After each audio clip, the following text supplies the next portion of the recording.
बाबा जी और हुजूर जी की प्यारी साध संगत जी, राधा स्वामी जी संगत जी। नए वर्ष के दूसरे ही दिन बाबा जी ने देश की धरती को छोड़ दिया और विदेश यात्रा के लिए प्रस्थान कर लिया। बाबा जी सकुशल डेरा छोड़कर दुबई पहुंच चुके हैं। आने वाले रविवार को दुबई में एक ऐसा विशाल और ऐतिहासिक आयोजन होने जा रहा है जैसा वहां पहले कभी नहीं देखा गया। चर्चा है कि इस भव्य कार्यक्रम में दुबई के कुछ शेखा भी बाबा जी की उपस्थिति से कार्यक्रम की शोभा बढ़ाएंगे। आज सुबह बाबा जी ने डेरा में सत्संग पंडाल में संगत को दर्शन दिए और वहीं से सीधे दुबई के लिए रवाना हो गए। लेकिन संगत जी, आज सुबह के अंतिम 15 मिनट कुछ ऐसे रहे जिन्होंने वहां मौजूद हर संगत के हृदय को भावनाओं से भर दिया। आंखें नम हो गईं और मन आश्चर्य से ठहर सा गया। बाबा जी ने किस समय डेरा छोड़ा, किस घड़ी दुबई की धरती पर पहुंचे और उस दौरान क्या क्या विशेष क्षण बने, इन सभी बातों का पूरा और सटीक विवरण हम आपसे साझा करने वाले हैं। जो संगत दुबई पहुंच चुकी है उन्हें दिल से ढेरों बधाइयां। साथ ही हम पूरी कोशिश करेंगे कि दुबई में होने वाले इस भव्य आयोजन की हर महत्वपूर्ण झलक और हर भावपूर्ण पल आप तक पहुंचा सकें। संगत जी, आज सुबह बाबा जी दुबई के लिए प्रस्थान कर चुके हैं। जानकारी के अनुसार बाबा जी लगभग सुबह 11 बजे डेरा छोड़कर एयरपोर्ट के लिए निकले थे और करीब 2:30 बजे के आसपास दुबई पहुंच गए। परसों दुबई के शाहजहां एक्सपो सेंटर में बाबा जी और हुजूर जी दर्शन देंगे और वहां के कुछ शेख भी इस कार्यक्रम में बाबा जी और हुजूर जी के दर्शन करेंगे और वहां परसों प्रश्न उत्तर कार्यक्रम आयोजित किया जाएगा। आज की सुबह की एक विशेष बात यह रही कि बाबा जी नियमित सुबह वाले सत्संग में पहले तो उपस्थित नहीं हुए। सुबह 10 बजे जब सत्संग शुरू हुआ तब बाबा जी मंच पर नहीं आए। ठीक ऐसा ही कल नए साल के दिन भी देखने को मिला था।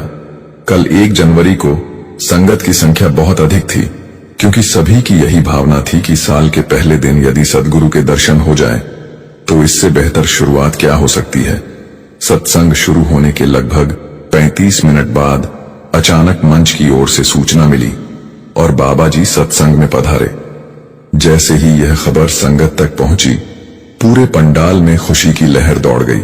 पंडाल में बैठी संगत को पहले से यह पता नहीं होता कि बाबा जी आएंगे या नहीं, लेकिन जैसे ही पर्दा खुला और सद्गुरु के दर्शन हुए, संगत का उत्साह देखते ही बनता था।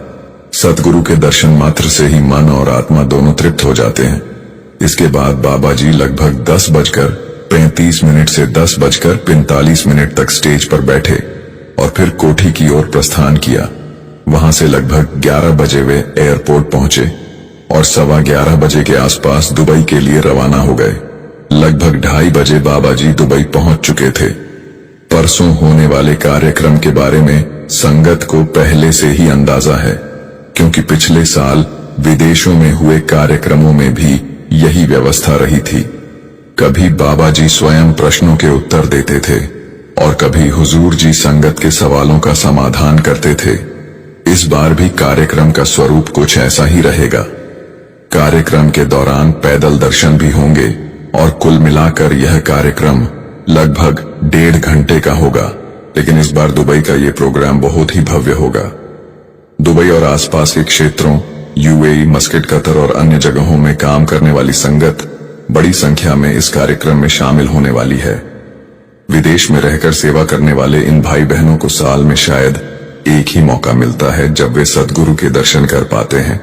ऐसे में सद्गुरु के दर्शन मिलना सचमुच बड़े भाग्य की बात है और हर संगत के लिए यह पल बेहद अनमोल होता है। और इस समय वहां संगत की संख्या काफी अधिक हो चुकी है।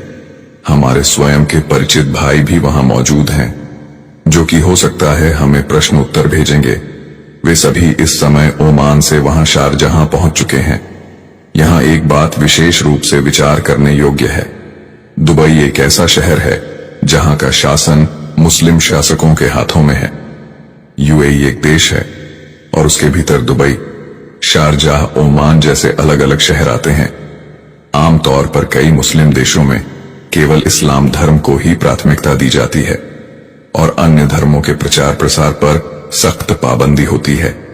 लेकिन यूएई और विशेष रूप से दुबई की यही सबसे बड़ी विशेषता है कि वहां मंदिर भी हैं, मस्जिदें भी हैं और चर्च भी मौजूद हैं, गुरुद्वारे भी मौजूद है।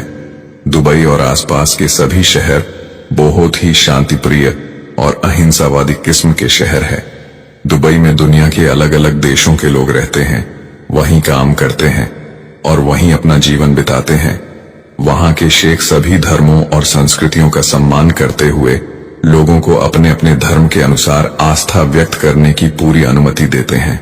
इसी परंपरा के तहत दुबई के शेखों का बाबा जी के प्रति भी गहरा प्रेम और आदर है। आपको याद होगा पिछले साल जब बाबा जी दुबई गए थे तो वहां के शेख खुद बाबा जी को लेने एयरपोर्ट पहुंचे थे और बाबा जी से गले मिलते हुए एक फोटो भी बहुत वायरल हुई थी। बाबा जी के दुबई प्रवास के दौरान जो भी व्यवस्थाएं होती हैं वे वहां के शेख स्वयं संभालते हैं।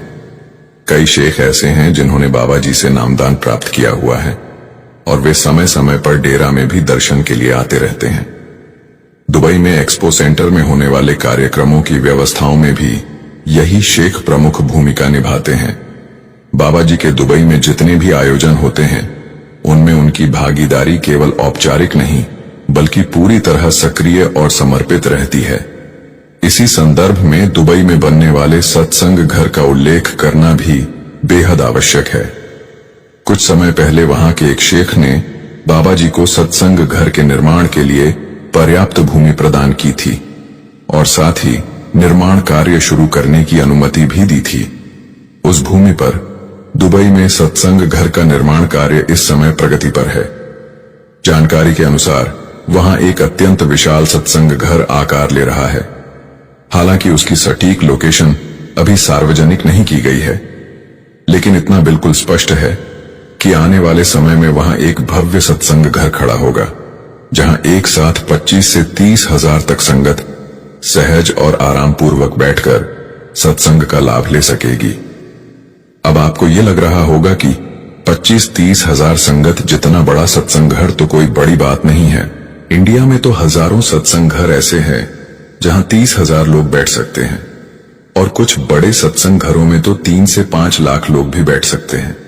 हाँ, ये बात बिल्कुल ठीक है, लेकिन दुबई जैसी मुस्लिम कंट्री में 25-30 हजार संगत के बैठने जितना सत्संग घर बनना भी अपने आप में एक बहुत बड़ी बात है, और वो भी तब जब वहां के शेख ने खुद इस सत्संग घर का जिम्मा उठाया है। संगत जी, ये अपने आप में बहुत ही बड़ी बात है कि बाबा जी से हर धर्म के लोग कितना प्रेम करते हैं। यह सब केवल और केवल मालिक की अपार दया का परिणाम है। सतगुरु हर समय इतनी भाग दौड़ करते हैं, इतनी मेहनत करते हैं और वह सब हमारे लिए करते हैं। कौन सा जीव कहाँ रो रहा है, कौन उन्हें याद कर रहा है, किसके मन में कैसी पीड़ा है, यह सब सतगुरु को देखना पड़ता है। सतगुरु वही हैं जिन्होंने इस पूरी सृष्टि की रचना की है। उनके लिए दुबई क्या है, यूके क्या है, चीन क्या है, सब एक समान है। जब तक हम भीतर से अनुभव नहीं करते तब तक हमें पूरा विश्वास नहीं होता कि वही बनाने वाले हैं और वही सब कुछ करने वाले हैं। अक्सर मन में यह सवाल उठता है कि ऐसा क्यों होता है। इस पर हुजूर जी बड़े सहज भाव से समझाते हैं कि आज के समय में शिक्षा कठिन भी है और जरूरी भी, लेकिन इसका मतलब यह कदापि नहीं कि जीवन का सारा आधार केवल पढ़ाई ही हो। हुजूर जी स्पष्ट शब्दों में कहते हैं कि इंसान का वास्तविक भला इसी में है कि वह मालिक की रजा को समझे और उसके भाने में रहना सीख ले। वहीं से सच्चा सुख जन्म लेता है और वहीं मन को असली शांति मिलती है। हुजूर जी यह भी समझाते हैं कि मालिक हर एक को देख रहा है। हो सकता है समय लगे, लेकिन अंत में वह हर किसी को उसका हक का और उसकी सफलता अवश्य देता है। इसी चर्चा के दौरान किसी ने प्रश्न किया कि क्या हमारे जीवन के सुख और दुख पहले से ही लिखे होते हैं। इस पर हुजूर जी ने साफ कहा कि सुख और दुख सीधे हमारे कर्मों से जुड़े होते हैं। जैसे कर्म हम करते हैं वैसा ही परिणाम हमें मिलता है, कभी आनंद के रूप में तो कभी पीड़ा के रूप में। लेकिन हुजूर जी आगे यह भी बताते हैं कि जब इंसान परमात्मा के मार्ग पर चलना शुरू कर देता है तो धीरे धीरे उसे यह अनुभव होने लगता है कि सुख और दुख उसके लिए उतने महत्वपूर्ण नहीं रह जाते। जब मन भजन और बंदगी में लग जाता है तो इंसान इन दोनों के प्रभाव से ऊपर उठने लगता है। इसलिए हुजूर जी बार बार यही कहते हैं कि हमें अपने हिस्से का सिमरण निरंतर और पूरे विश्वास के साथ करते रहना चाहिए। जैसे जैसे सिमरण गहरा होता जाता है, वैसे वैसे हम सुख और दुख के बंधन से ऊपर उठते चले जाते हैं। फिर किसी ने सवाल किया कि जो हम बाहर की सेवा करते हैं, क्या उसी के सहारे परमात्मा को पाया जा सकता है? इस पर हुजूर जी ने बड़े स्नेह से समझाया कि बाहरी सेवा एक रास्ता है, वह रास्ता जो हमें भजन सिमरन के माध्यम से मालिक तक पहुंचने में मदद करता है। सेवा करने से हमारे मन में विनम्रता आती है, अहंकार कम होता है। लेकिन यह सोच लेना कि केवल सेवा करने से ही मालिक मिल जाएगा, सही नहीं है। हुजूर जी कहते हैं कि सबसे बड़ी सेवा तो मालिक के नाम की कमाई है, शब्द की कमाई है। इसके बाद एक और प्रश्न उठा कि क्या हम अपनी किस्मत खुद लिखते हैं या मालिक हमारी किस्मत लिखता है? हुजूर जी ने साफ शब्दों में कहा कि भगवान हमारी किस्मत नहीं लिखता, बल्कि हम स्वयं अपनी किस्मत लिखते हैं। हम जैसे कर्म करते हैं, उसी आधार पर हमारी किस्मत बनती है और उसी को हमें भोगना पड़ता है। हुजूर जी कहते हैं कि मालिक ने हमें समझ और विवेक दिया है ताकि हम हर कदम सोच समझकर सही दिशा में उठाने की कोशिश करें। हुजूर जी ये भी बताते हैं कि हम कर्मों के बंधन से बच भी सकते हैं अगर हम मालिक पर पूरा विश्वास रखकर जीवन में आगे बढ़ें। इसलिए वे बार बार कहते हैं कि हमें हमेशा मालिक पर अटूट भरोसा बनाए रखना चाहिए। फिर किसी ने यह प्रश्न किया कि कई बार हम बाबा जी की कसम खा लेते हैं या किसी और को बाबा जी की कसम दे देते हैं, तो क्या ऐसा करना चाहिए या नहीं, और क्या इसका हमारे जीवन पर कोई प्रभाव पड़ता है? इस पर हुजूर जी ने बहुत खुलकर बात समझाई। उन्होंने कहा कि कसम खाने से वास्तव में कोई विशेष फर्क नहीं पड़ता, यह तो केवल बातचीत का एक तरीका बन गया है, जहां हम कभी कभी किसी से कह देते हैं कि तुझे कसम है। कसमों से अपने आप कुछ नहीं बदलता। हुजूर जी कहते हैं कि वैसे तो बेहतर यही है कि कसम न खाई जाए। अगर हम किसी से वादा करते हैं तो उसे निभाने की पूरी कोशिश करनी चाहिए, और अगर हमें लगता है कि हम वादा पूरा नहीं कर पाएंगे तो कसम भी नहीं खानी चाहिए। लेकिन ये सोचना कि कसम खाने या तोड़ने से हमारे भजन सिमरन पर कोई असर पड़ेगा या कोई आध्यात्मिक नुकसान होगा, ये सही नहीं है।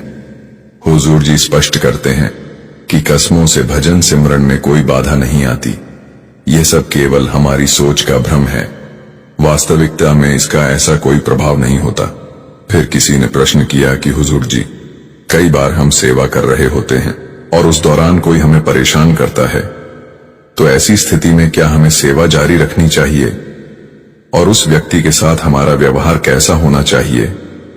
इस पर हुजूर जी ने बहुत सादगी से समझाया कि यदि हम सेवा कर रहे हैं और कोई हमें तंग भी करता है, तो हमें उसे नजरअंदाज करते हुए सेवा करते रहना चाहिए।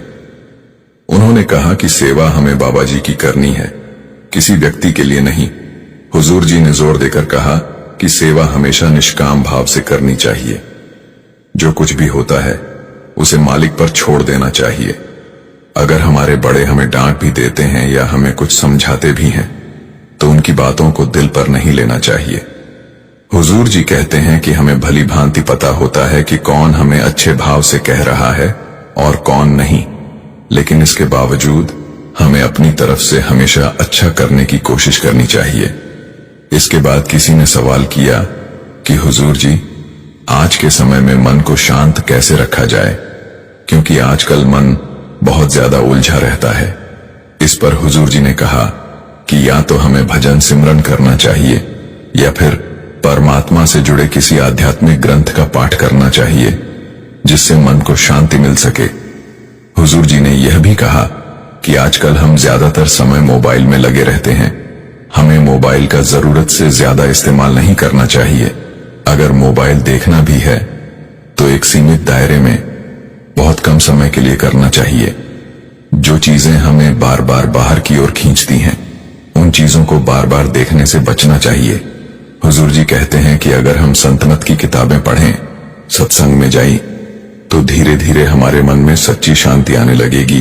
फिर किसी ने कहा कि हुजूर जी, कई बार कुछ सत्संगी ऐसे भी होते हैं जिन्होंने नामदान लिया होता है, लेकिन फिर भी वे शराब पीते हैं या नशा करते हैं, तो क्या ऐसे लोगों को सत्संगी कहा जा सकता है? इस पर हुजूर जी ने समझाया कि कर्मों का हिसाब किताब तो सभी को देना पड़ता है, लेकिन उन्होंने यह भी कहा कि सत्संगियों को यह हिसाब और भी ज्यादा देना पड़ता है, क्योंकि उन्हें पता होता है कि क्या सही है और क्या गलत। जानबूझकर अगर कोई गलती को दोहराता है तो उसका उत्तरदायित्व भी उतना ही बढ़ जाता है। हालांकि हुजूर जी ने यह भी स्पष्ट किया कि हमें किसी की जांच पड़ताल या परख नहीं करनी चाहिए। ये सब मालिक बेहतर जानता है कि किसके साथ क्या करना है। हमें सब कुछ मालिक पर ही छोड़ देना चाहिए। इसके बाद किसी ने सवाल किया कि हुजूर जी, हमारे मन में कई बार गंदे या नकारात्मक विचार आ जाते हैं, उन्हें कैसे दूर किया जाए?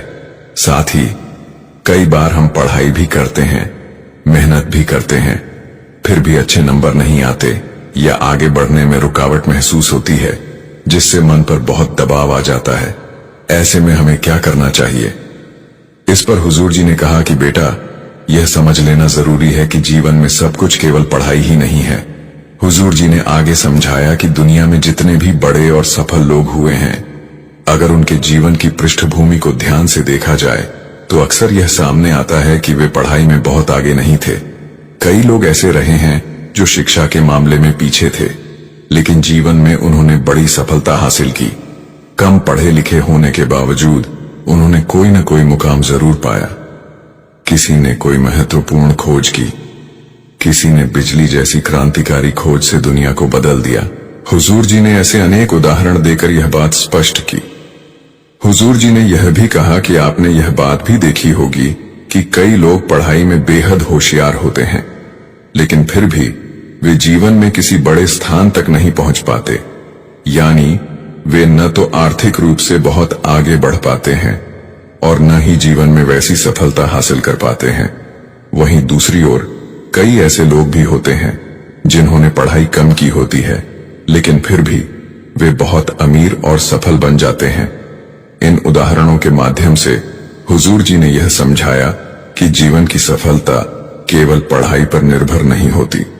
इसके बाद किसी ने कहा कि हुजूर जी, हम अच्छा काम करते हैं, फिर भी कई बार लोग हमारे बारे में गलत बातें कहते हैं, हमें बुरा भला बोलते हैं और अपनी नजर में हमें गलत समझने लगते हैं।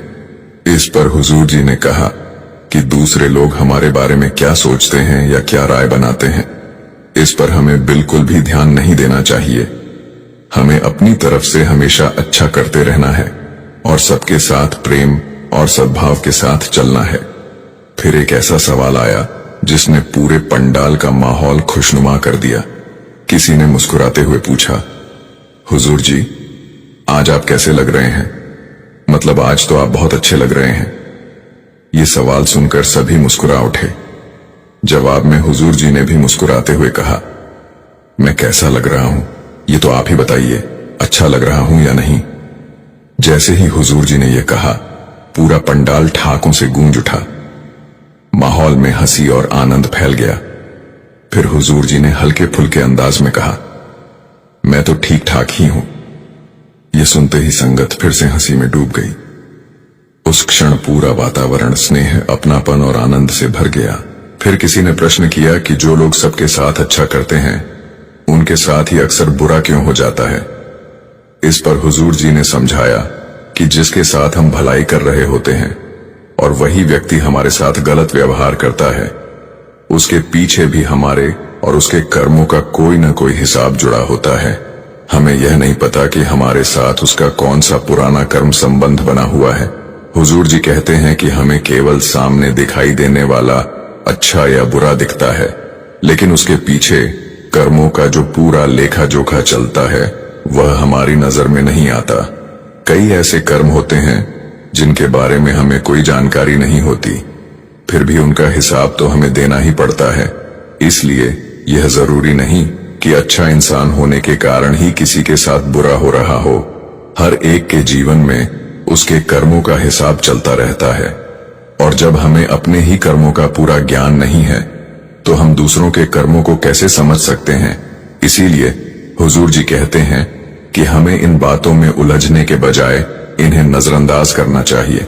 इसके बाद किसी ने पूछा कि हुजूर जी, कई विद्यार्थी ऐसे होते हैं जो ज्यादा पढ़ाई नहीं करते फिर भी अच्छे नंबर ले आते हैं, ऐसे में हमें क्या करना चाहिए?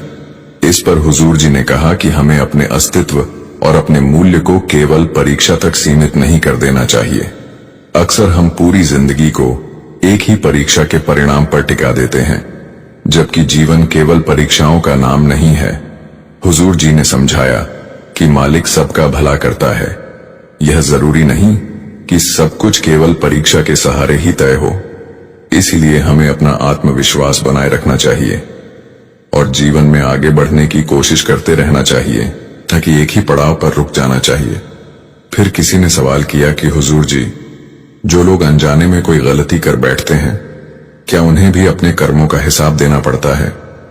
हुजूर जी ने समझाया कि बेटा, हम सभी से जीवन में गलतियां होती हैं, लेकिन जरूरी यह है कि हम उन गलतियों से सीख लें। हमें एक ही गलती को बार बार दोहराने की आदत नहीं डालनी चाहिए। उन्होंने कहा कि इस दुनिया में ऐसा कोई इंसान नहीं है जिससे कभी भूल न हुई हो। गलती करना मानव स्वभाव है, लेकिन उन गलतियों से सीख कर आगे बढ़ना ही असली समझदारी है। फिर संगत में से किसी ने विनम्रता से प्रश्न किया, हुजूर जी, हम पूरी लगन से मेहनत करते हैं, फिर भी सफलता हमारे हाथ क्यों नहीं आती? ऐसे समय में हमें जीवन में किस दिशा में चलना चाहिए? इस पर हुजूर जी ने समझाया कि जीवन में सबसे पहली आवश्यकता धैर्य की होती है। किसी भी लक्ष्य तक पहुंचने में समय लगता है। हमें अपने हिस्से की पूरी कोशिश करनी चाहिए, लेकिन फल की जल्दी में व्याकुल नहीं होना चाहिए। हुजूर जी ने साफ शब्दों में कहा कि मेहनत करना हमारा कर्तव्य है, और जो सच्चे मन से प्रयास करते हैं उनका साथ परमात्मा स्वयं देता है। यह सोचना बिल्कुल गलत है कि ये सिद्धांत केवल आम लोगों पर लागू होते हैं और सत्संगियों पर नहीं। यह नियम सबके लिए समान है, कोई भी इससे अलग नहीं है। इसके बाद किसी ने एक और प्रश्न किया कि जो लोग जन्म से नेत्रहीन होते हैं, क्या वे भजन सिमरन नहीं कर सकते? क्या उन्हें नामदान प्राप्त नहीं हो सकता? इस पर हुजूर जी ने स्पष्ट किया कि जो लोग जन्म से अंधे होते हैं उनके कर्म अवश्य गहरे होते हैं, लेकिन इसका यह अर्थ कदापि नहीं कि वे भक्ति से वंचित हैं। हुजूर जी ने बताया कि महाराज जी और बाबा जी ने स्वयं अनेक नेत्रहीन व्यक्तियों को नामदान प्रदान किया है। अंधे लोग भी भजन सिमरन कर सकते हैं और पूरी निष्ठा के साथ भक्ति मार्ग पर आगे बढ़ सकते हैं। आगे हुजूर जी ने कहा कि अंत में सब कुछ मालिक की इच्छा पर ही निर्भर करता है। वह जिसे चाहे नामदान दे और जिसे न चाहे न भी दे। बाबा जी की प्यारी साध संगत जी, सभी को प्यार। राधा स्वामी जी। साध संगत जी, कल डेरा ब्यास में बाबा जी ने सत्संग फरमाया था। आज हम इस वीडियो में उत्तर प्रदेश के सहारनपुर से आए एक ऐसे परिवार की सच्ची घटना सुनाएंगे जिनके साथ कल डेरा ब्यास में एक ऐसी अद्भुत घटना घटी जिस पर यकीन करना मुश्किल हो जाएगा। साध संगत जी, एक पति पत्नी ब्यास डेरा भंडारे पर आए। उनके साथ उनका 4-5 साल का बेटा भी आया था। वे शुक्रवार रात को ब्यास पहुंचे और उन्हें शहर में रहने की जगह मिल गई। शनिवार सुबह वे सत्संग में गए। सत्संग के समय पति पत्नी दोनों को अलग होना पड़ता है, क्योंकि सत्संग पंडाल में महिलाओं और पुरुषों के लिए अलग अलग बैठने की व्यवस्था है। पत्नी ने सोचा कि बच्चा पति के पास है और पति ने सोचा कि बच्चा पत्नी के पास है। बच्चा बीच में कहीं खो गया। दोनों ने बैठकर आराम से सत्संग सुना। बाबा जी और हुजूर जी के कार में दर्शन किए और प्रसाद लिया। साध संगत जी, सत्संग के बाद जब वे दोनों मिले तो पत्नी ने पूछा, काका कहाँ है? पति ने कहा, वह तो तुम्हारे साथ था। पत्नी ने कहा, उसको तो आप लेकर गए थे, वह तो तुम्हारे साथ था। काका को देखकर दोनों की तो मानो जान निकल गई कि हमारा बच्चा कहाँ गया, इतनी भीड़ में वह कैसे मिलेगा। वे दोनों पति पत्नी बच्चे को ढूंढने में लग गए। वह औरत जोर जोर से रोए जा रही थी, मेरे बच्चे को कोई उठाकर तो नहीं ले गया, पता नहीं उसने कुछ खाया भी है या नहीं। बाबा जी, यह क्या हो गया? वह कहाँ चला गया? बाबा जी, आप तो सबकी झोली भरते हैं, लोग तो आपके घर में औलाद देकर जाते हैं और मेरा बेटा तो यहां आकर गुम हो गया। बाबा जी, आप हम पर दया करो। वह लंगर गेट के पास बैठ गई। लोगों ने उसको कहा कि लॉस्ट एंड फाउंड में अनाउंसमेंट करवाओ। उसका पति अनाउंसमेंट करवाने के लिए किसी सेवादार के साथ चला गया और बीबी लंगर घर के बाहर ही गेट के पास बैठ गई। वह बार बार बाबा जी को हाथ जोड़कर कह रही थी, बाबा जी, हुजूर जी, मेरे बच्चे को ठीक ठाक रखना, हर मुसीबत से बचाना। थोड़ी देर के बाद वह सिर नीचे करके बैठ गई। तभी उसका बच्चा पीछे से आ गया और उसे जोर से पकड़कर रोते हुए बोला, मम्मा, मैं आ गया। जब उसने अपने बच्चे की आवाज सुनी, वह बहुत हैरान हुई। उसने पूछा, तू कहां चला गया था? वह अपने बेटे को कभी मुंह पर और कभी माथे पर चूमती और रोती रही। बच्चा अपनी मां के आंसू पोंछता हुआ बोला, रो मत मां, बाबा जी है ना? उसने पूछा, तुझे यहां कौन छोड़कर गया? बच्चा बोला, सफेद कपड़े वाले जो जा रहे हैं बाबा जी, वही मुझे आपके पास छोड़कर गए हैं। वह औरत बार बार बाबा जी का शुक्रिया करने लगी। बाबा जी, आपने मेरे बेटे को मुझसे मिला दिया, वरना मैं घर जाकर घर वालों को क्या मुंह दिखाती। आपका बहुत बहुत शुक्रिया बाबा जी। उसका पति वहां पर वापस आया। बच्चे को देखकर उसकी भी जान में जान आई। साध संगत जी, बाबा जी जिसको बचाना चाहते हैं, किसी न किसी बहाने से बचा ही लेते हैं। जब सद्गुरु की दया मेहर का हाथ जिसके सिर पर होता है, तो कोई भी हमारा बाल बांका नहीं कर सकता। अब हम आपको एक और सच्ची घटना सुनाते हैं। इसे आप बड़े ही ध्यान से सुने, क्योंकि घटना का एक एक शब्द बाबा जी पर विश्वास बढ़ा देने वाला है। साध संगत जी, दिल्ली में छतरपुर भाटी सत्संग घर के पास ही बाबा जी की कोठी है, जिसकी देखभाल रीना दीदी जी करती हैं। वे पहले एयर इंडिया में एयर होस्टेस थीं। एक दिन बाबा जी दिल्ली से कहीं बाहर विमान से जा रहे थे। उस दिन रीना दीदी की ड्यूटी भी उसी विमान में थी। उन्होंने विमान में बाबा जी को देखा और पहचान लिया। वे उनके पास जाकर बोलीं, राधा स्वामी जी। बाबा जी ने भी बड़े प्यार से राधा स्वामी बोलकर जवाब दिया। फिर वे विमान में अपने काम में लग गईं। कुछ समय बाद बाबा जी ने उन्हें अपने पास बुलाया और पूछा, इसके बाद फिर कब ड्यूटी है आपकी? रीना दीदी बोली, बाबा जी, 3 दिन के बाद। बाबा जी ने कहा, आप उस दिन छुट्टी लेकर ब्यास आ जाएं।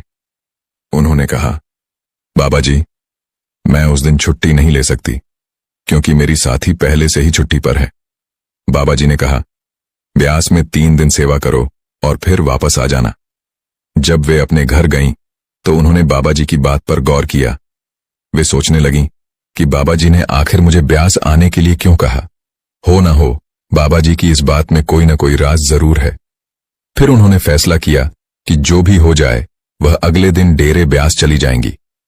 नौकरी का जो होगा देखा जाएगा। उन्होंने अपने सीनियर से छुट्टी की बात की, पर उन्हें छुट्टी देने से मना कर दिया गया। रीना दीदी ने अगले दिन कंपनी को एक पत्र भेजकर उनसे माफी मांगी और ब्यास चली गईं। 3 दिन बाद जिस प्लेन में रीना दीदी की ड्यूटी थी, वह प्लेन क्रैश हो गया। उस प्लेन में जितने लोग सवार थे, सबकी मृत्यु हो गई। जब यह बात रीना दीदी को पता चली, तो उनका रो रो कर बुरा हाल था।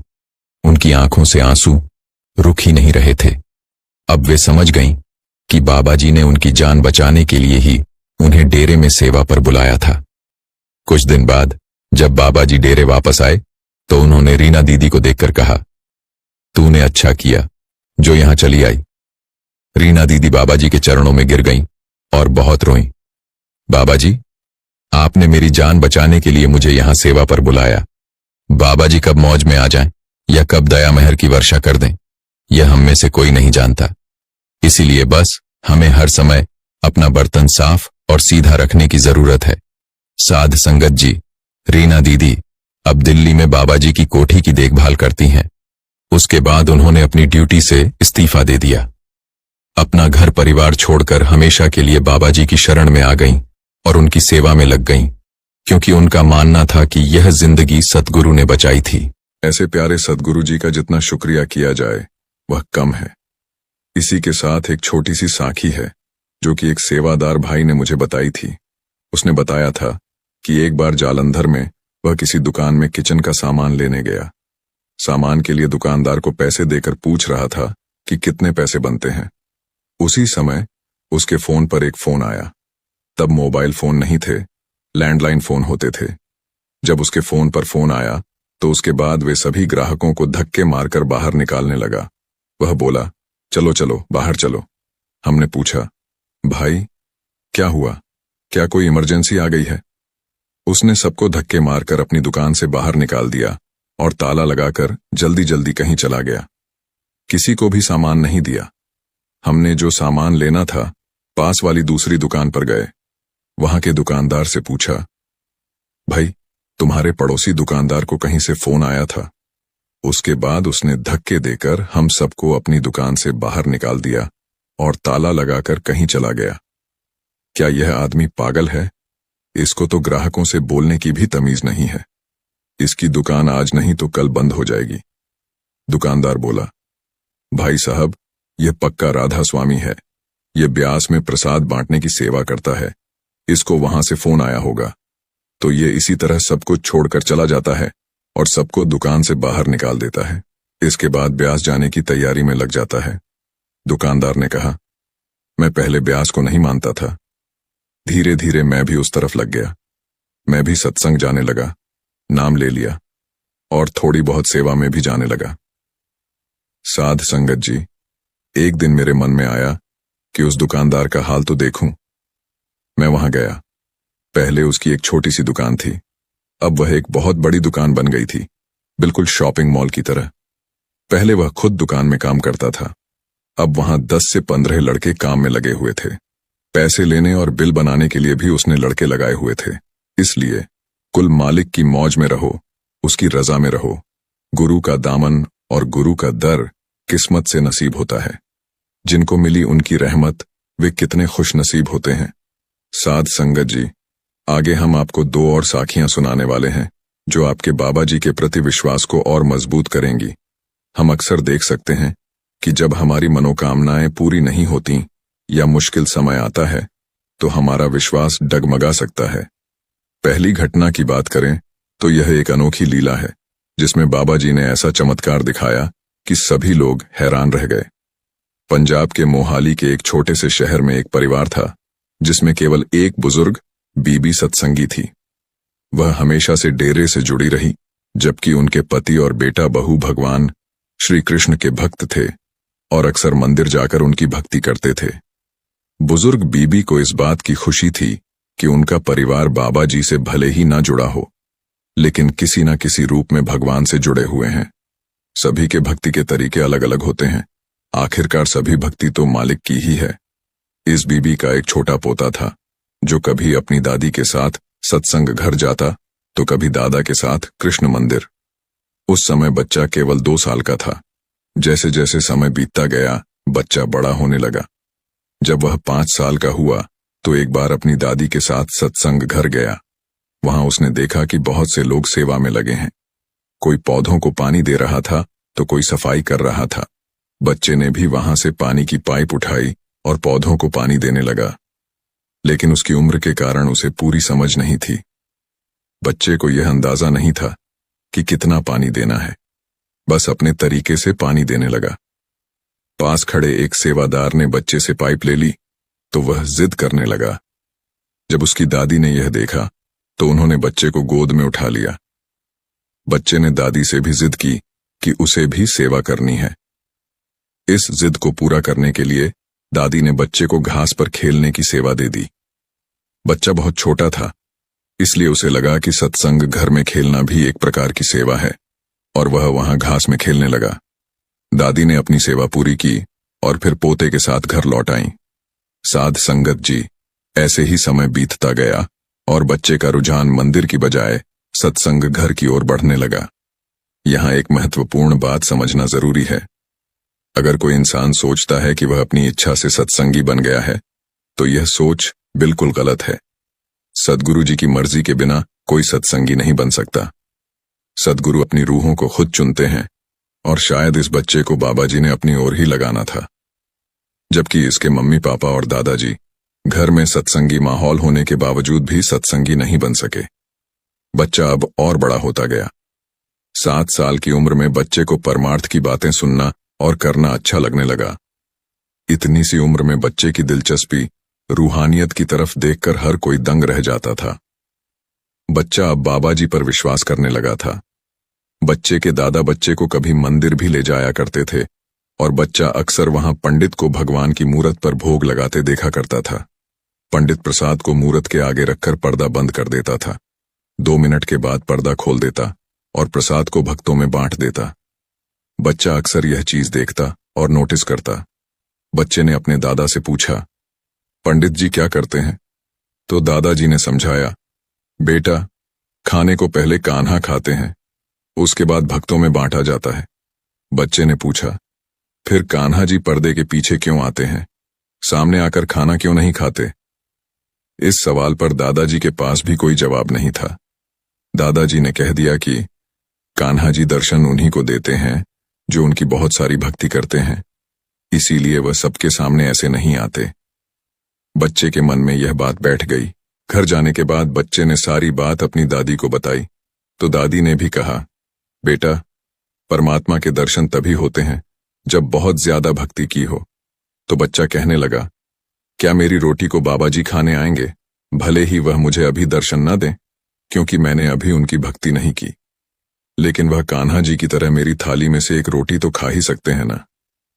यह सुनकर दादी मुस्कुरा पड़ी और समझाने लगी, बेटा, बाबा जी कभी नहीं कहते कि उनकी संगत उनकी भक्ति करे। बाबा जी कहते हैं, हमें तो एक मालिक की भक्ति करनी। बच्चा कहने लगा कि मैं मालिक की भक्ति भी करूंगा, लेकिन पहले मैं अपनी थाली में से एक रोटी बाबा जी को खिलाऊंगा। बच्चे की दादी फिर से मुस्कुरा पड़ी और कहने लगी कि बेटा, अगर विश्वास हो तो बाबा जी को भी आना पड़ता है। अब बच्चे को तो पहले से ही बाबा जी पर बहुत विश्वास हो चुका था, तो बच्चे ने जिद पकड़ ली कि मेरी थाली की पहली रोटी बाबा जी को ही खानी पड़ेगी, उसके बाद दूसरी रोटी मैं खाऊंगा। बच्चा अक्सर घर में दादी के साथ अकेला ही रहा करता था। बच्चे के मम्मी पापा और दादा सुबह अपने काम पर चले जाया करते थे और अब अकेली दादी के आगे।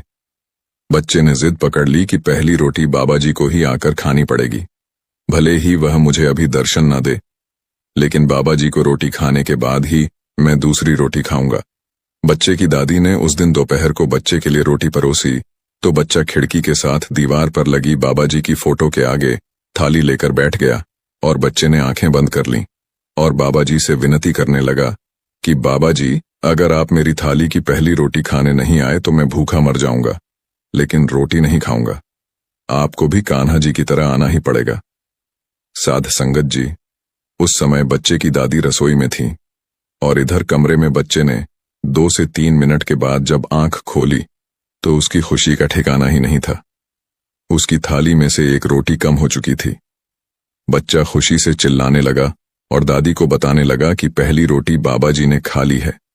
यह सुनकर दादी का सिर भी चकरा गया और दादी हैरत में पड़ गई। पहले दिन तो दादी ने ज्यादा नहीं सोचा, लेकिन अब ऐसा हर रोज होने लगा। कमरे में बच्चा अपनी थाली को बाबा जी की फोटो के आगे रखता और आंखें बंद कर लेता।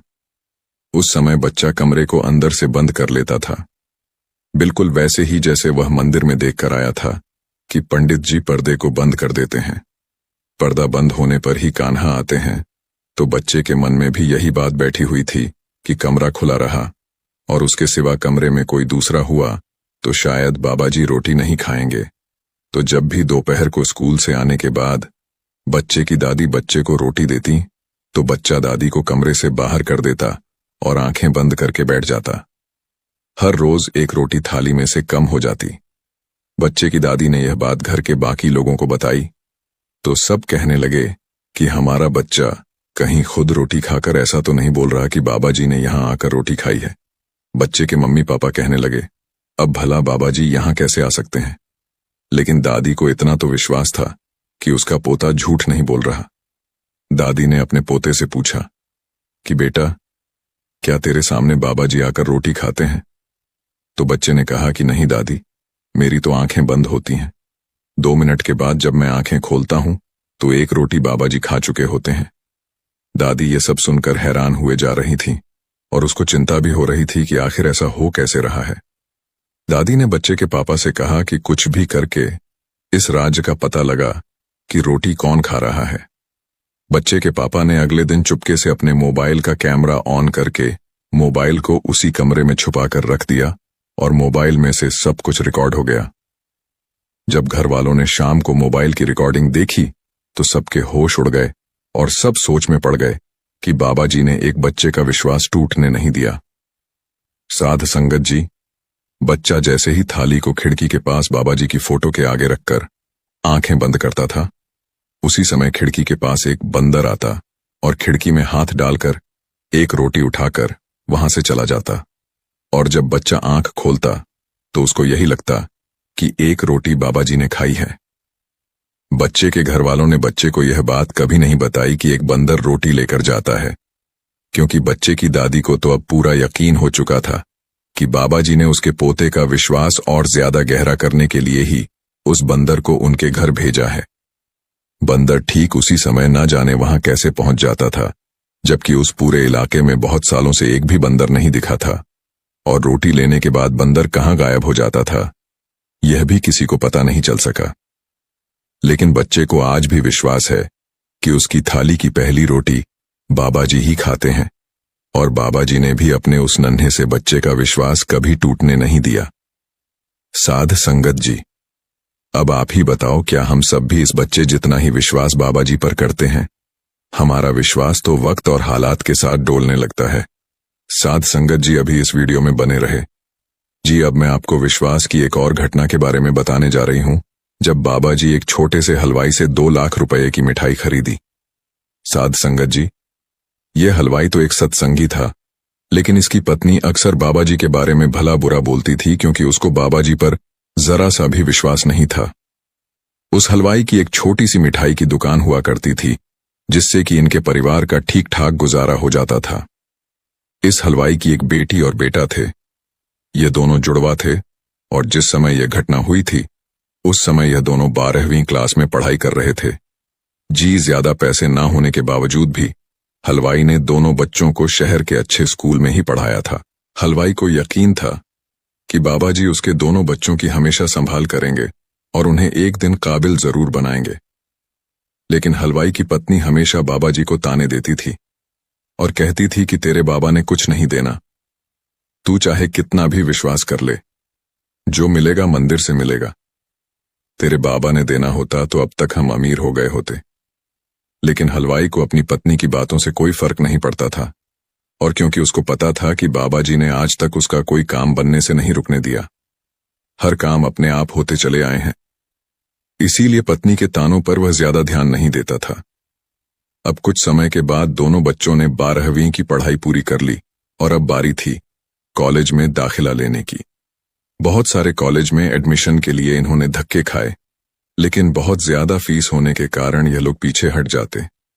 हलवाई ने सोचा कि चाहे कुछ भी हो जाए, मैं अपने बच्चों को अच्छे कॉलेज में ही पढ़ाऊंगा।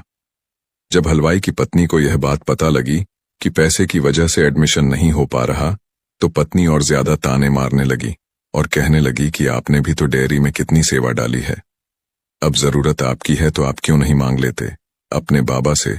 2 महीने के बाद दिवाली का त्योहार था और हलवाई को यकीन था कि दिवाली पर बहुत सारी मिठाइयां बिकेंगी और उस पैसे से मैं अपने बच्चों की फीस भर दूंगा। एक अच्छे कॉलेज में थर्ड डे से पैसे भरकर हलवाई ने दोनों बच्चों की सीट होल्ड करवा दी और कॉलेज वालों से दिवाली के अगले दिन बाकी की फीस 2 लाख भरने की परमिशन ले ली। कॉलेज वालों ने लिखित में ले लिया कि अगर दिवाली से अगले दिन फीस 2 लाख होगी ना आई तो हम आपके दोनों बच्चों के एडमिशन कैंसिल कर देंगे। हलवाई को यकीन था कि दिवाली पर बहुत मिठाई बिकेगी और वह आसानी से फीस भर देगा। अब दिवाली आने में 1 महीना बचा था। हलवाई ने दिन रात एक करना शुरू कर दिया और बहुत सारी मिठाई बनानी शुरू कर दी, जिससे कि दिवाली के दिनों में कोई दिक्कत ना हो सके। अब दिवाली को सिर्फ 3 दिन बचे थे और हलवाई के बच्चों की किस्मत इसी दिवाली पर लिखी जानी थी। लेकिन हलवाई को पूरा यकीन था कि उसके पास दिवाली वाली रात तक 2 लाख इकट्ठे हो जाएंगे, लेकिन हो इसका उल्टा गया। उन्हीं दिनों में हलवाई के शहर में कुछ बड़ी मिठाई की दुकानों पर फूड इंस्पेक्शन की टीम ने छापे मारे और बड़ी मात्रा में नकली चीजों से बनी मिठाइयां मिलने से शहर में सनसनी फैल गई और जिन दुकानों में यह नकली मिठाई मिली थी उनको तो सील कर दिया गया, लेकिन शहर वालों के मन में डर बैठ गया और उस दिवाली पर पिछले सालों की दिवाली की तुलना में 10% मिठाई भी ना बिकी। हलवाई अब बड़ा ही परेशान हो गया, क्योंकि इतना सारा माल अगर ना बिका तो सब खराब हो जाएगा और यह नुकसान तो होगा ही, उधर कॉलेज वाले एडमिशन को भी कैंसिल कर देंगे। हलवाई ने बड़ी कोशिश की, मिठाई के रेट भी कम कर दिए, लेकिन कुछ खास फायदा ना हो सका।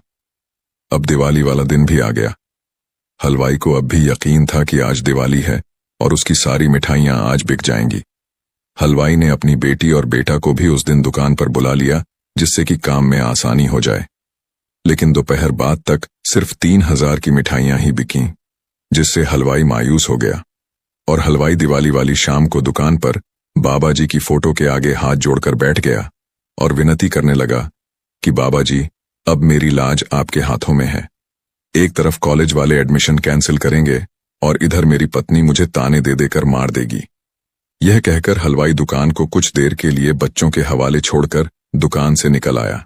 क्योंकि हलवाई बड़ा ही परेशान हो रहा था, तो उसने सोचा कि थोड़ा बाजार देखकर आता हूं। इधर बेटा और बेटी दुकान पर बैठे थे कि तभी एक कार में एक अमीर सा दिखने वाला आदमी आया और कहने लगा कि इस शहर की मिठाई की सभी बड़ी दुकानें बंद पड़ी हैं और मुझे मेरी फैक्ट्री के कर्मचारी के लिए बहुत सारी मिठाइयां खरीदनी हैं। मुझे 800 डिब्बे मिठाइयों के चाहिए। यह सुनकर हलवाई के बेटा और बेटी खुश होकर और वह कहने लगे कि जी, हमारे पास मिठाई तैयार है।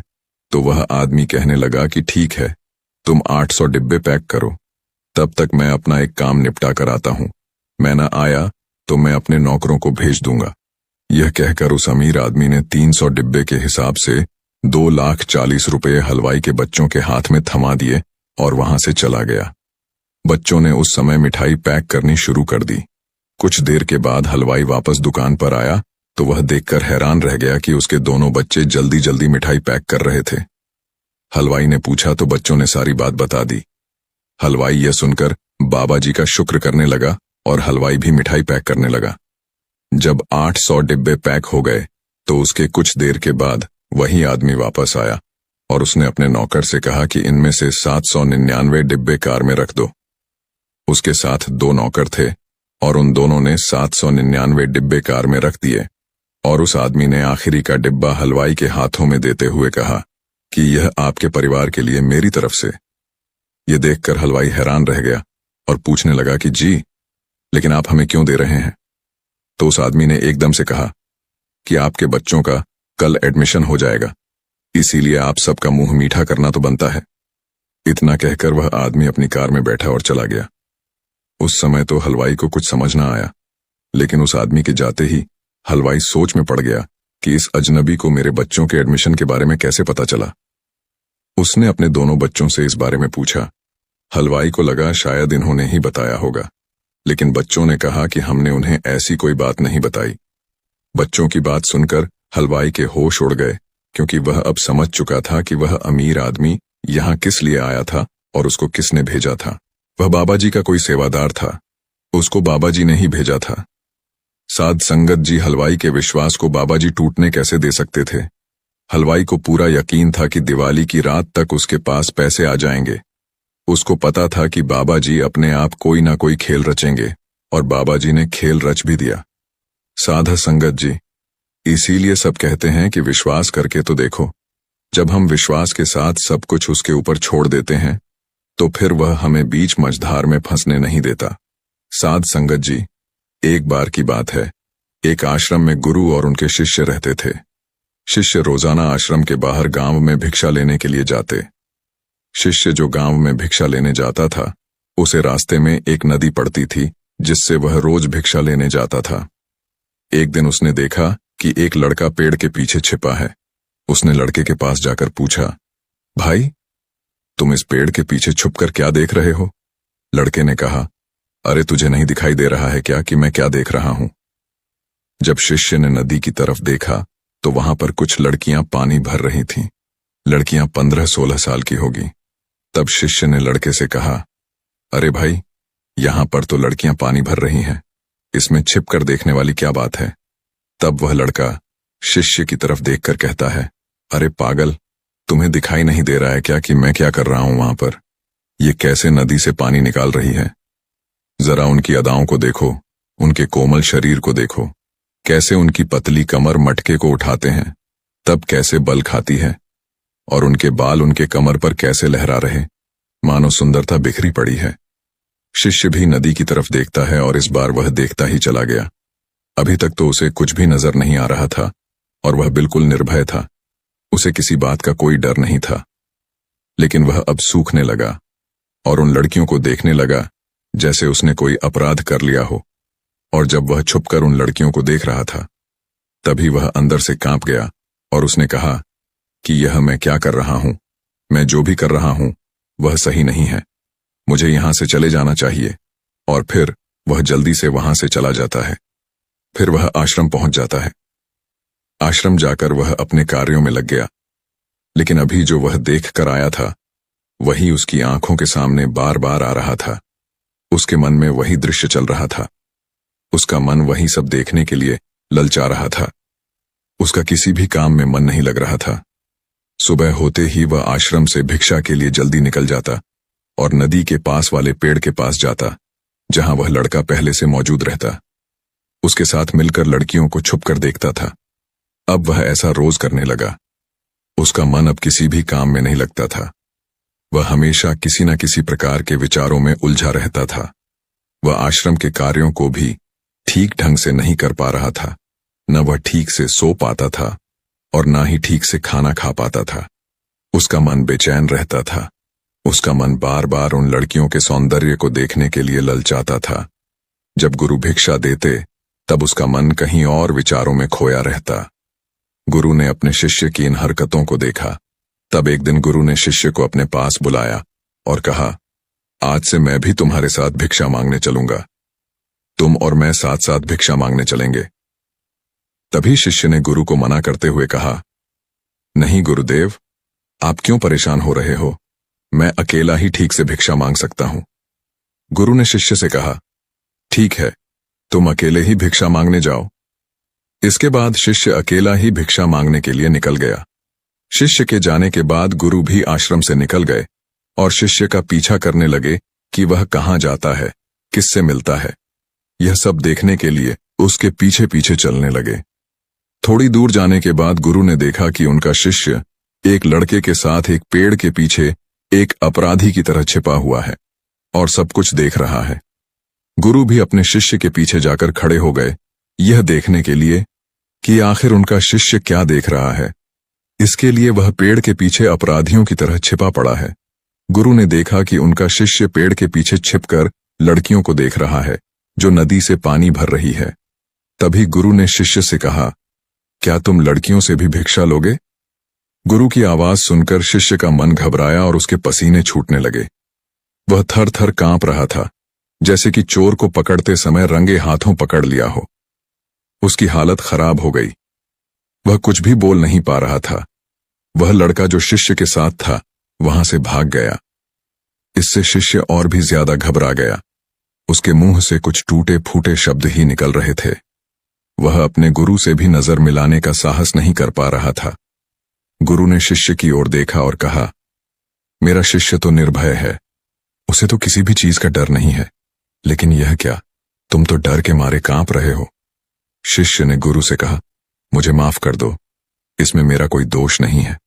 उस लड़के ने मुझे बहका दिया था, लेकिन मैं आपसे वादा करता हूं कि आज के बाद मैं दोबारा ऐसा कभी नहीं करूंगा। मुझे माफ कर दो। गुरुदेव ने कहा, कोई बात नहीं, पर इस बात का तुम ध्यान रखो कि हम जैसी संगति करते हैं वैसा ही फल हमें प्राप्त होता है। हम जैसी संगति करते हैं उनके विचार हमारे अंदर प्रवेश करते हैं। इसीलिए अच्छी संगति करो ताकि तुम्हारे अंदर अच्छे विषय प्रवेश पाएं। फिर गुरु और शिष्य आश्रम लौट आए और फिर से आश्रम के कार्यों पर ध्यान देने लगे। उसने उस रास्ते को छोड़ दिया और दूसरे रास्ते से जाने लगा।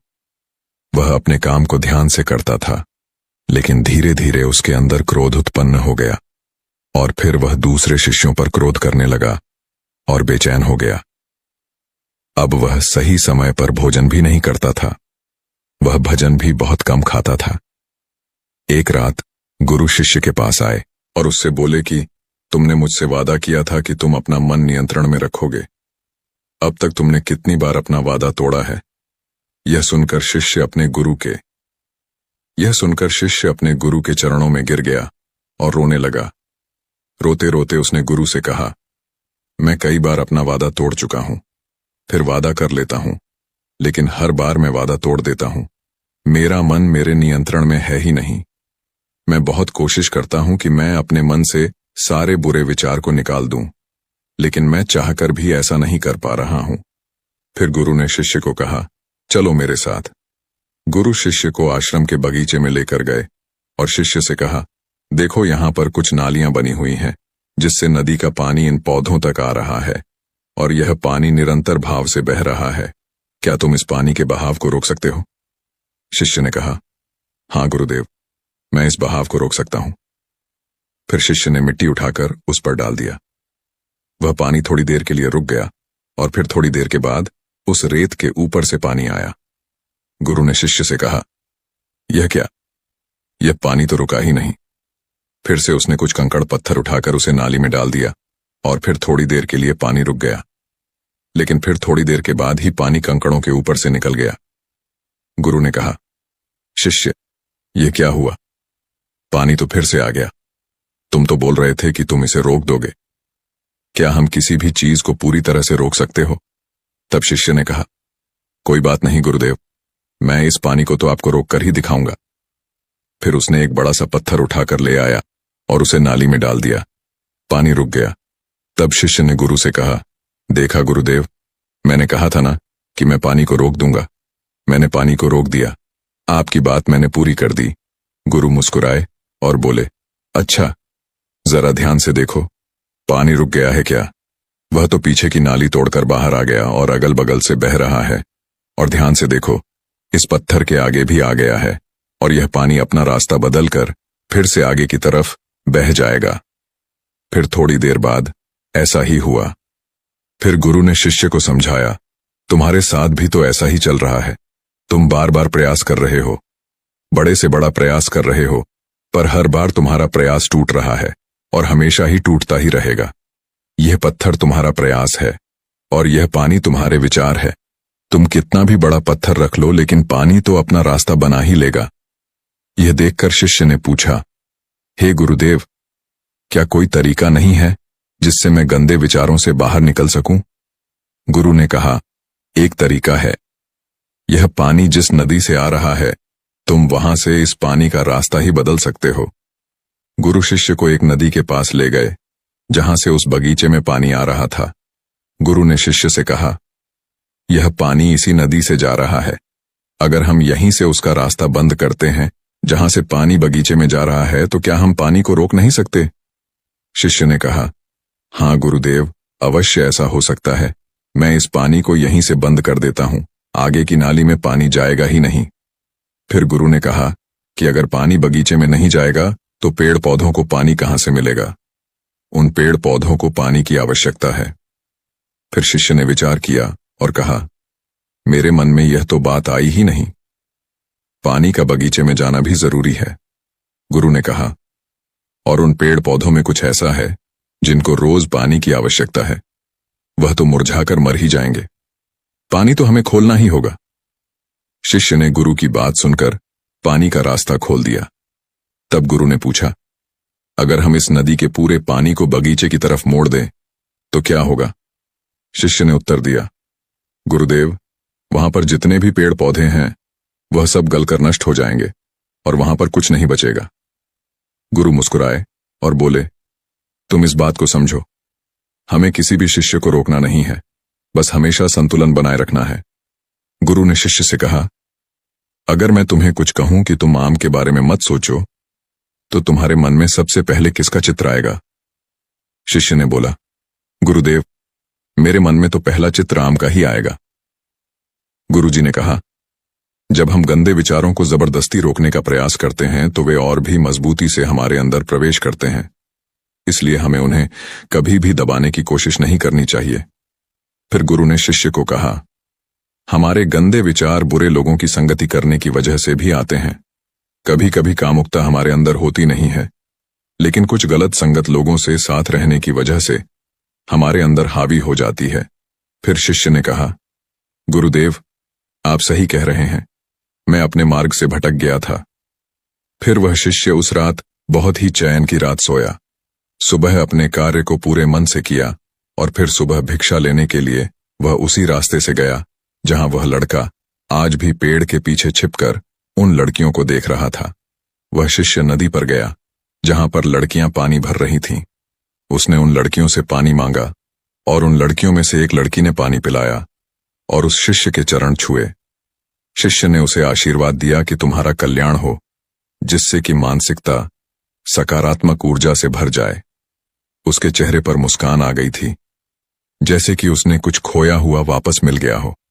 वह वापस अपने रास्ते से जाने लगा। तभी पीछे से वह लड़का आ गया जो पेड़ के पीछे छिपा हुआ था। वह शिष्य के पास आया और बोला, क्या बात है, आज तो तुमने नजदीक से दर्शन कर ली, तुम तो मुझसे भी आगे निकले। तब शिष्य ने कहा, हम हमेशा दूसरों के दर्शन करने में ही व्यस्त रहते हैं, अपने दर्शन कर ही नहीं पाते। तुम कब तक इस पेड़ के पीछे छुपाते रहोगे? किसी को पसंद कर लो, उसे बोल दो। अगर वह भी तुम्हें पसंद करती है तो शादी कर लो और उससे पहले तुम कुछ बन जाओ। अपने आप को पहचानो, ऐसे ही अपना समय बर्बाद मत करो। फिर वह लड़का रोज उस शिष्य से मिलने लगा और उसने उस लड़के को नदी पर ना जाने के लिए प्रेरित किया और फिर वह लड़का अपने जीवन में कुछ बनने के लिए संघर्ष करने लगा। तो तुमने देखा संगति का असर क्या होता है।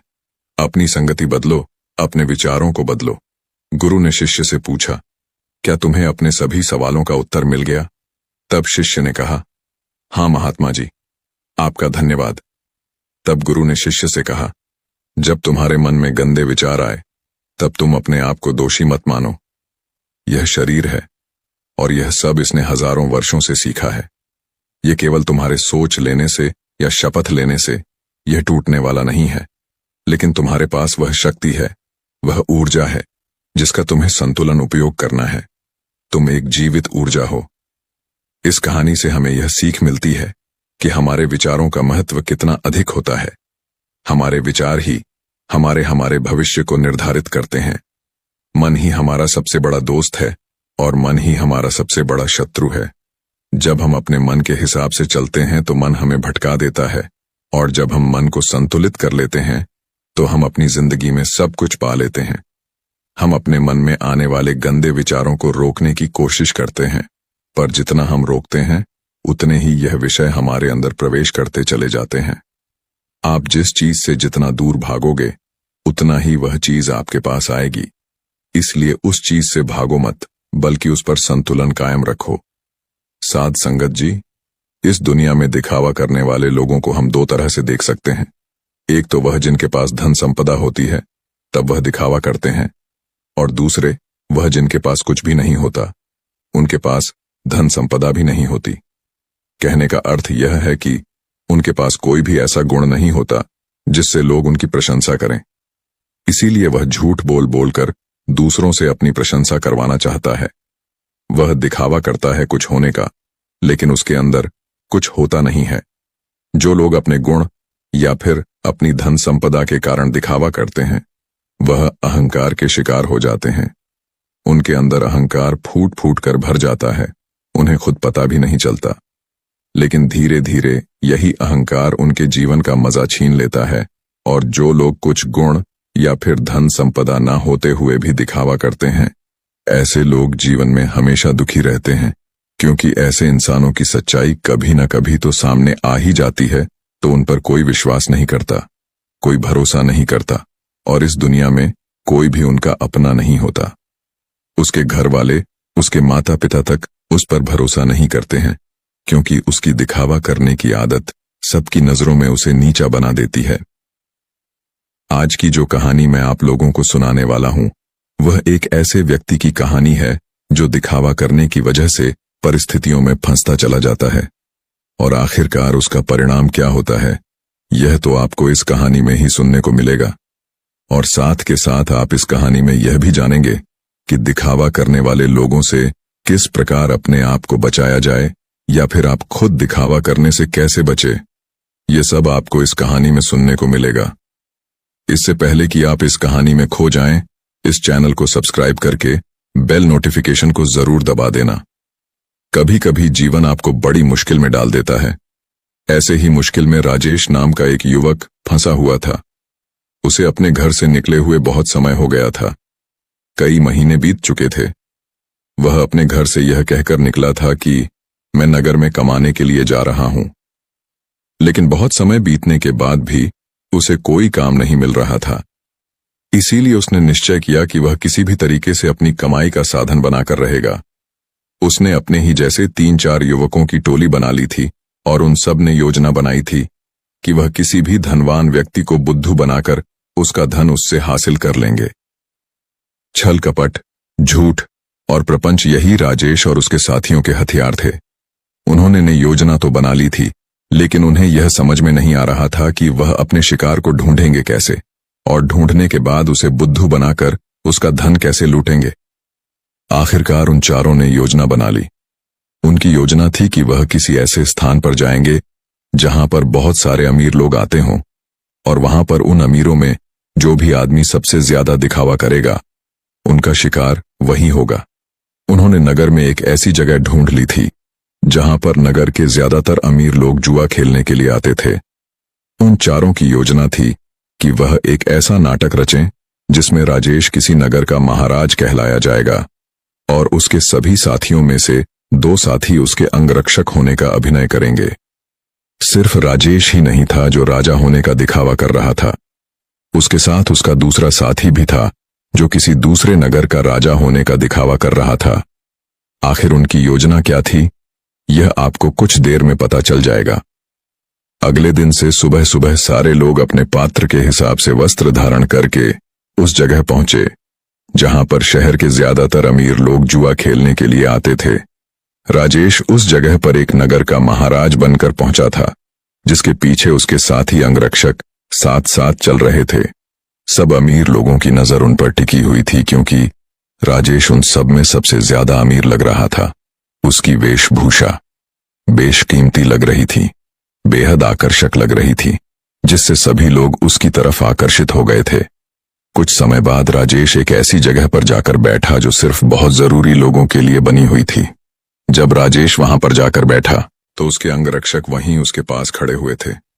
सब आपस में चर्चा करते हुए एक दूसरे से पूछ रहे थे कि यह किस नगर के महाराज हैं। उसी भीड़ में राजेश का एक और साथी मौजूद था। उसने उन सबको संबोधित करते हुए बताया कि राजेश किसी बड़े नगर का बड़ा महाराज है, और सब ने उसकी बात पर यकीन कर लिया। अब वह अमीर लोग जो ज्यादातर दिखावा करते थे, जो किसी बड़े आदमी से अपना सम्मान सुनने के लिए तरसते रहते थे, ऐसे लोग राजेश के आसपास मंडराने लगे थे। वह राजेश को किसी बड़े नगर का महाराज समझ रहे थे और वह यह सोच रहे थे कि अगर इनसे हमारा परिचय हो गया तो हो सकता है भविष्य में यह महाराज हमारे कुछ काम आ जाए। थोड़ी देर बाद वहां पर दूसरा राजा भी पहुंचा, जो राजेश का ही एक साथी था, और वह भी राजेश की तरह राजा होने का दिखावा कर रहा था। वह दूसरा राजा राजेश के ठीक सामने आकर बैठ गया। कुछ देर एक दूसरे से बात करने के बाद दोनों ने जुआ खेलने का निश्चय किया। कुछ समय बाद जुए की बड़ी बड़ी बाजियां खेली जाने लगीं और राजेश, जो किसी नगर का महाराज होने का दिखावा कर रहा था, वह इस जुए में बहुत बड़ी रकम हार गया। लेकिन जब राजेश ने हारी हुई रकम निकालने के लिए अपनी पोटली ढूंढनी चाही तो उसे अपनी पोटली मिल ही नहीं रही थी। बहुत देर ढूंढने के बाद भी जब उसे पोटली नहीं मिली तो वह गुस्से से भरकर अपने अंगरक्षकों को डांटने लगा और डांटते हुए उनसे अपनी पोटली के बारे में पूछने लगा। लेकिन उसके अंगरक्षकों के पास इसका कोई जवाब नहीं था। वह सब नीची गर्दन करके खड़े हुए थे। राजेश ने बड़े ही शांत स्वर में अपने सामने बैठे हुए राजा से कहा कि देखिए, लगता है कि हमारी सोने के सिक्कों से भरी पोटली कहीं पर गुम गई है। मैं मानता हूं कि मैं जुए में हार हूं, लेकिन फिलहाल मेरे पास तुम्हें देने के लिए कुछ भी नहीं है। अगर तुम मुझे कोई अपना पता दे दो तो मैं तुम्हारे पते पर तुम्हारी रकम भिजवा दूंगा, या फिर तुम मेरे राज्य में आकर मेरे राजमहल में चले आना। वहां पर तुम्हारी पूरी रकम तुम्हें मिल जाएगी। यह सुनकर वह सामने बैठा हुआ राजा गुस्से से आग बबूला हो गया। वह राजेश को बहुत भला बुरा कहने लगा। नौबत यहां तक आ गई कि दोनों में हाथापाई शुरू हो गई। वहां पर उसके अंगरक्षक और इधर राजेश के अंगरक्षक दोनों आपस में भिड़ गए। कुछ देर बाद एक अमीर आदमी उन दोनों के बीच में पहुंचा और उन दोनों का झगड़ा सुलझाते हुए उसने कहा कि महाराज, आप मुझसे कुछ धन उधार ले लीजिए, आपको लड़ने की जरूरत नहीं है। ये आपको शोभा नहीं देता, ये आपकी शान के खिलाफ है। मैं आपको धन उधार दे देता हूं, आप मेरा धन मुझे लौटा देना। यह रहा मेरा पता। और अपना पता देते हुए उस अमीर आदमी ने राजेश को बहुत सारे सोने के सिक्के दे दिए। जितने वह जुए में हारा था उसने उसी के सामने बैठे हुए राजा के मुंह पर फेंक कर मारे और उसे राजा से कहा कि हमारे लिए इन मुद्राओं की कोई कीमत नहीं है। तुम हमें जानते नहीं हो कि हम कितने बड़े महाराज हैं, हमारा नगर कितना बड़ा है, कितना खुशहाल है।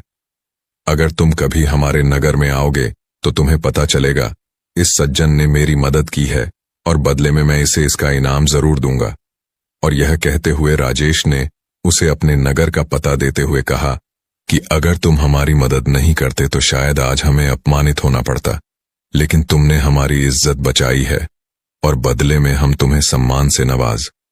तुम्हें कभी भी किसी भी चीज की जरूरत हो तो तुम बेहिचक हमारे नगर में हमारे राजमहल के अंदर चले आना।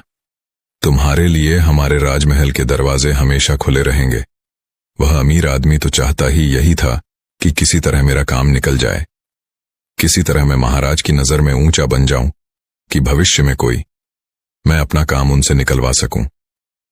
थोड़ी देर बाद संध्या हो चुकी थी और संध्या समय सभी अपने घर की तरफ प्रस्थान कर गए। राजेश ने भी उस अमीर आदमी से जाने के लिए आज्ञा मांगी और कुछ समय में उसका धन वापस लौटाने का वादा करते हुए राजेश वहां से अपने अंगरक्षकों के साथ प्रस्थान कर गया। उनके द्वारा रचे गए नाटक में एक अमीर आदमी फंस चुका था, जिससे उन्होंने बहुत सारा धन भी ऐंठ लिया था। राजेश ने योजना बनाई थी कि जैसे ही वह किसी अमीर आदमी को बेवकूफ बना देगा तभी वह इस नगर को छोड़ देगा, क्योंकि यहां पर रहना अब खतरनाक साबित हो सकता था। इसीलिए उसने अपने साथी को बुलाने के लिए कहा, जो दूसरे राजा का अभिनय कर रहा था, क्योंकि सोने के सिक्कों से भरी पोटली तो उसी के पास थी। लेकिन बहुत ढूंढने के बाद भी राजेश का साथी उसे कहीं नहीं मिला। अब राजेश को आभास हो गया था कि उसके साथी ने उसी को बेवकूफ बनाया है और सारा धन लेकर रफू चक्कर हो गया है। जब राजेश को इस बात का पता चला तो उसे बहुत दुख हुआ। उसे कोई रास्ता नहीं सूझ रहा था। बिना धन के वह इस नगर को छोड़ भी नहीं सकता था, क्योंकि कहीं जाने के लिए भी धन चाहिए था।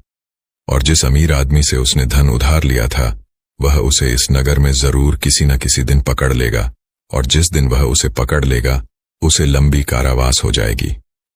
यहां पर समझने की बात यह थी कि वह अमीर आदमी उन लोगों के बीच में दिखावा करने की कोशिश कर रहा था कि मैं राजा के कितने करीब हूं, मैं उनकी मदद करता हूं, ताकि दूसरे अमीर लोगों को यह लगे कि उसके संपर्क बहुत ऊंचे ऊंचे हैं। यह बहुत अमीर और बहुत रईस लोगों के बीच में उठता बैठता है, जिससे उसका ओहदा अपने साथियों के बीच बढ़ सके। इसीलिए उसने दिखावे की वजह से राजेश रूपी राजा को वह धन उधार दे दिया था। और राजेश तो जैसा कि आप सबको पता है, वह तो इसीलिए दिखावा कर रहा था कि वह किसी को अपना शिकार बना सके। लेकिन वह कहते हैं कि जैसी करनी वैसी भरनी, दोनों को दिखावे की सजा मिली। उस अमीर आदमी का धन लुट गया और यहां राजेश को उसके साथी ने ही बेवकूफ बना दिया था। कुछ समय बाद राजेश को उस नगर के दरबारियों ने ढूंढना शुरू कर दिया, क्योंकि उस अमीर आदमी को पता चल चुका था कि उसके साथ छल हुआ है, उसके साथ कपट हुआ है, और वह किसी भी कीमत पर राजेश को ढूंढना चाहता था। इसीलिए राजेश को छुपकर जंगल के रास्ते से वह नगर छोड़कर भागना पड़ा। जंगल में छुपते छुपाते वह एक दिन एक भिक्षु की कुटिया में पहुंचा, जहां पर एक भिक्षु ध्यान कर रहा था। राजेश उस भिक्षु के चेहरे की सादगी देखकर उसकी तरफ बहुत आकर्षित हो गया। उनके ध्यान से बाहर आने का इंतजार करने लगा। कुछ देर बाद भिक्षु ने जब अपनी आंखें खोलीं तो उन्होंने सामने बैठे राजेश को देखा। उन्होंने राजेश से पूछा कि तुम कहां जा रहे हो और यहां पर मुझसे क्या चाहते हो? राजेश उनके चरणों में गिर पड़ा और रोते हुए उनको बोला, गुरुदेव, मैं दिखावा कर कर थक चुका हूं। मुझे कोई रास्ता नजर नहीं आ रहा। घर वालों के सामने मुझे दिखावा करना पड़ता है कि मैं नगर में कोई काम कर रहा हूं, और नगर में मैं लोगों को बेवकूफ बनाता हूं, उनके साथ छल करता हूं, कपट करता हूं। मेरा पूरा अस्तित्व दिखावे पर टिका हुआ है। कृपया करके मुझे कोई ऐसा तरीका बताएं जिससे मैं आपकी तरह सादगी भरा जीवन जी सकूं, खुश होकर शांत होकर अपने जीवन का मजा ले सकूं। मैं थक गया हूं। भिक्षु ने मुस्कुराते हुए कहा कि सारी दुनिया दिखावा ही तो कर रही है। कोई अगर तुमसे कहता है कि तुम तो बहुत ही ईमानदार आदमी हो, तो तुम खुश हो जाते हो, यह जानते हुए कि तुम एक झूठे और मक्कार आदमी हो। हर जगह, हर परिस्थिति में जब भी किसी इंसान को मौका मिलता है तो वह दिखावा करने से चूकता नहीं है। यह तुमने भी जरूर महसूस किया होगा। दिखावा करने के बाद तुम्हें तो यह लगता है कि तुम बहुत समझदार हो, तुम चालाक हो, लेकिन चालाक होने के कारण तुम्हारे जीवन की सरलता खो जाती है। तुम साधारण नहीं रह पाते। तुम हर जगह दिखावा करने की कोशिश करते हो और इसीलिए जीवन के आनंद को तुम कभी महसूस ही नहीं कर पाते। लेकिन समझने की बात यह होती है कि आदमी दूसरे के सामने दिखावा तभी करता है जब वह सामने वाले की नजर में ऊंचा होना चाहता है। अगर तुम सामने वाले से प्रभावित नहीं होते तो तुम्हें दिखावा करने की कोई जरूरत ही नहीं रहेगी, क्योंकि तुम किसी न किसी तरह सामने वाले आदमी को आकर्षित करना चाहते हो, उसे अपनी ओर खींचना चाहते हो, और यही दिखावे का सबसे बड़ा कारण होता है। लेकिन जो इंसान तुम्हारे दिखावा करने की वजह से तुम्हारी तरफ आकर्षित हुआ है, तो कल अगर उसे तुम्हारी सच्चाई पता चलेगी तो वह तुमसे दूर भी हो जाएगा। इसीलिए दिखावा करने की वजह से अपने भी हमसे दूर होते चले जाते हैं। हमें इसका कभी एहसास ही नहीं होता और हम अकेले पड़ते चले जाते हैं। आखिरकार हम पाते हैं कि हमारे आसपास कोई भी मौजूद नहीं है जिसे हम अपना कह सके, जिससे हम अपने दिल की बात कर सके, क्योंकि हर इंसान के सामने हमने सिर्फ दिखावा ही किया है। लेकिन जो इंसान अपने आप को जानता है, अपने एकांत में स्थापित हो गया है, उसे किसी के आने जाने से कोई फर्क नहीं पड़ता। वह तो बस अपने एकांत का आनंद उठाता है। कोई आए तो ठीक और जाए तो भी ठीक। वह किसी को आकर्षित करने की कोशिश नहीं करेगा और इसीलिए उसका जीवन सरल होता चला जाएगा, साधारण होता चला जाएगा। और जितने सरल तुम बनते जाओगे, उतनी ही आसानी से तुम ध्यान में प्रविष्ट हो पाओगे। जीवन एक परीक्षा है, लेकिन कुछ लोग उस परीक्षा में संघर्ष नहीं कर पाते और वह लोग एक दिखावे का रास्ता अपना लेते हैं। उस जीवन को पूरी सच्चाई से जीना ही नहीं चाहते। वह खुद की सच्चाई को भी खुद स्वीकार नहीं करना चाहते। ऐसे बहुत से लोग होते हैं जिनके अंदर बहुत सारी बुराइयां होती हैं, लेकिन वह अपनी बुराइयों को कभी खुद महसूस ही नहीं कर पाते, खुद स्वीकार ही नहीं कर पाते। उन्हें पता होता है कि उनके अंदर यह कमी है, लेकिन अहंकार दिखावे के कारण ना तो वह अपनी बुराई सामने वाले के सामने बता पाते हैं और ना ही उसको खुद स्वीकार करके उसको ठीक कर पाते हैं। इसीलिए सबसे पहले दिखावे की दुनिया को छोड़ो, बनावटी दुनिया को दूर हटा दो, क्योंकि जब बनावटी दुनिया तुमसे दूर होगी तो ही तुम्हारा मन स्वच्छ हो पाएगा, निर्मल हो पाएगा। और जितना मन तुम्हारा निर्मल होगा, उतने ही अच्छे लोग तुम्हारे संपर्क में आते रहेंगे। और जितना कपटी तुम्हारा मन होगा, तो कपटी लोग ही तुम्हें मिलते जाएंगे। हमें वही लोग जीवन में टकराते हैं जिस तरह का हमारा खुद का नजरिया होता है। अगर हमारा नजरिया साफ है, शुद्ध है, तो हमें शुद्ध लोग ही टकराएंगे। और वहीं पर अगर हमारा नजरिया कपट से भरा हुआ है, धोखे से भरा हुआ है, तो हमें रास्ते में ऐसे ही लोग टकराएंगे। तुम किसी को धोखा दोगे, कोई तुम्हें धोखा देगा, और यह गोला निरंतर चलता रहता है। इस चक्र से बाहर आने का सिर्फ एक ही तरीका है। किसी को आकर्षित करने की कोशिश मत करो। किसी को भी जबरदस्ती झूठ बोलकर खुश करने की कोशिश मत करो। बस तुम अगर यह छोटा सा सिद्धांत अपना लेते हो, तो तुम्हारी बनावटी दुनिया कब सच में बदल जाएगी, तुम्हें पता ही नहीं चलेगा। साधारण रहकर, सरल रहकर, ध्यान की गहराइयों से अपने जीवन का परिचय कराओ। तब तुम्हें जीवन के आनंद का पता चलेगा। तब तुम समझोगे कि जीवन के असली मायने क्या होते हैं। किसी को बेवकूफ बनाना, किसी को झूठ बोलना, जबरदस्ती दिखावा करना, ये जीवन नहीं है। ये कुछ और है। ये दुख है, ये संताप है, और यही दुखों का कारण है। इसीलिए तुम दुखों को काटना चाहते हो, तो सबसे पहले इस पेड़ की जड़ को उखाड़ कर फेंको जो दिखावे का पौधा तुमने लगा रखा है। और यह कहकर वह भिक्षु कुटिया के अंदर चला गया। उनके जाने के बाद राजेश ने महसूस किया कि उसके जीवन में जितनी भी समस्याएं हैं, उसके पीछे मूलभूत कारण उसका दिखावा ही है। अगर वह दिखावा करना छोड़ देता है तो जाहिर सी बात है, वह झूठ बोलना भी छोड़ देगा। फिर कैसी भी परिस्थिति हो, वह सिर्फ सच बोलेगा। और जब सच बोलने की हिम्मत उसमें आ जाएगी तो उसका जीवन खुद ही परिवर्तित हो जाएगा। ऐसे ही विचारों में डूबा हुआ वह उस जंगल को पार कर गया। साध संगत जी, ऐसी ही रूहानी साखियां, सत्संग सुनने के लिए चैनल को सब्सक्राइब जरूर करें जी।